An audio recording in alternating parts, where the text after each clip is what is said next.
What's for Dinner. Tonight we're going to make sweet and sour chicken. And I'm going to use the chicken that I pressure canned in this recipe. And this is a modification of a recipe that I watched my friend Barely Seen Ranch make on her channel, which is a modified version of Wendy Dewitt's recipe for sweet and sour chicken from food storage. And she has a wonderful series on YouTube. And I will post her a link to her series. I believe I have it as a playlist on my channel. But I will post a link to it and you can watch that because everybody should watch that. It's fantastic information. But I digress. Let's go and see what goes into this dish. I have 2 pints of my home canned chicken right here. We're going to drain and rinse those. And the reason I'm rinsing mine is because I put a little bit too much salt in mine. In here I have 3 stalks of celery down in the bottom somewhere. They're in here though. And I have the middle part of a red pepper and a green pepper that I have just cubed. I saved the ends. I put them in the fridge for omelets later in the week.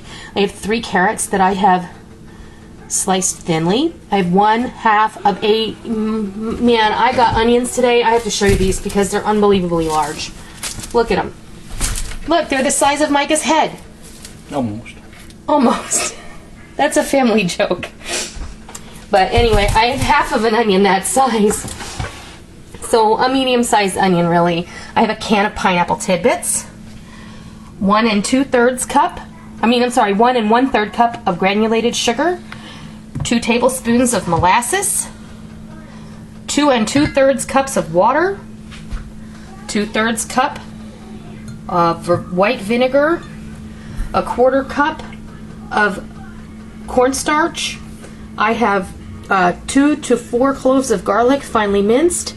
And I have about 2 tablespoons of ginger, which was about a 1-inch knob of fresh ginger that I peeled and minced. So I have some oil heating over here on the stove. And I'm doing a review in another video of this cookware. This is called the Better Homes and Gardens Tri-Ply Stainless Steel Cookware. And they sent this to me to test out for them, which I thought was uber cool. So let's turn this down just a bit. I'm gonna put my veggies in here. I'm just gonna dump them all in here.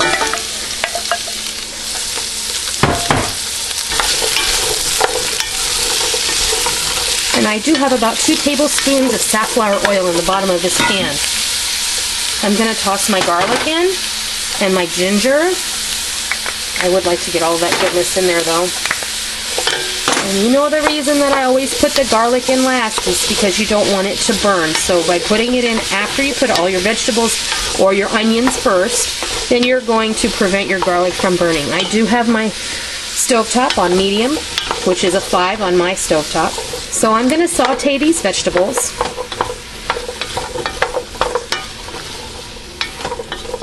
And this does seem to retain the heat very well. I will also add that I am cooking some rice. I actually have finished cooking. This is some jasmine rice I have in here that I've stirred up. It's ready to go. So I'm gonna wait for these vegetables to get a little bit tender and then we'll move forward with the rest of the sauce. Okay, we're back and we're ready to construct our sauce. And let me just tell you what I'm doing. I took that 1/4 cup of cornstarch and I put my water in it. This is it's not an old, but it's a recycled spaghetti sauce jar because I like the Classico sauce. It comes in these mason jars that you can actually use for canning. I took my canning funnel and I put that cornstarch right in there, put the lid on, shook it up. So what we're going to do is we're going to come over here to our veggies that are sauteing on the stove, and I'm just going to dump it right in. And then we're going to put in our pineapples with their juice. These are 1 can, 20 ounces of pineapple tidbits. And then I put the molasses in the white vinegar because it would dissolve a little bit easier and I could just pour it in all in one shot. And there is something I forgot.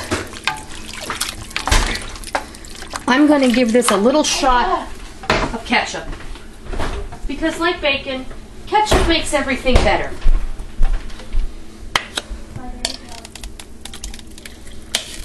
I'd say 2 to 3 tablespoons. You should put bacon in it too. You don't put bacon in this, huh? You would put bacon on ice cream if I let you. There is such thing. No, there's such a thing as bacon ice cream. Yeah. Men. Bacon. Yeah, bacon, whatever. Oh, I forgot my sugar. Remember, this is 1 1/3 cups of sugar. Remember, it's sweet and sour. Can't have sweet without the sugar. Okay, we're going to let this come up to a simmer. I was just thinking it sounded like our daughters. And we're... our daughters? Yeah. One sweet, one sour. Sweet and sour. Just depends on the day. We're going to let this come up to a simmer. And when it does, it's going to thicken up nice. And then we're going to be ready to what? Fix you a plate. So, we'll be back as soon as that's ready to go. And we're going to fix you a plate. Okay, now I know you were probably wondering, what was she thinking? She can't fix me a plate until she puts the chicken in, the sweet and sour chicken. Okay, so we're going to put the chicken. Now I have drained this. And I've rinsed it so it wouldn't be overly salty. And this chicken is so good. This chicken is delicious. It's tender and really moist, and it is really just wonderful. So, okay, we're going to bring this up to temp. We're going to let it thicken, and then I'm going to come back and fix you a plate of sweet and sour chicken. So I'll be back shortly. All right, we've let this simmer, and it is just simmering away right now. I'm going to remove that lid. It's thickened up nicely, and I will tell you that after tasting it is amazing. But all told, I probably added a 1/4 cup of ketchup into this pot. It lends to the flavor. It adds that clovey flavor that people like in a sweet and sour sauce because there's a lot of cloves in ketchup. And it also lends a little bit more of the red color that you're used to in a sweet and sour dish. So, I'll remove my lid from my rice. And let's fix you a plate because I'm sure you're hungry. Here's some nice jasmine rice.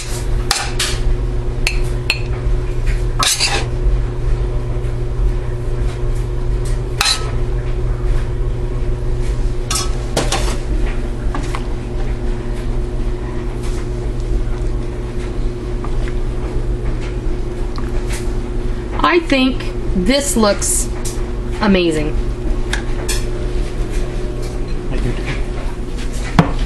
And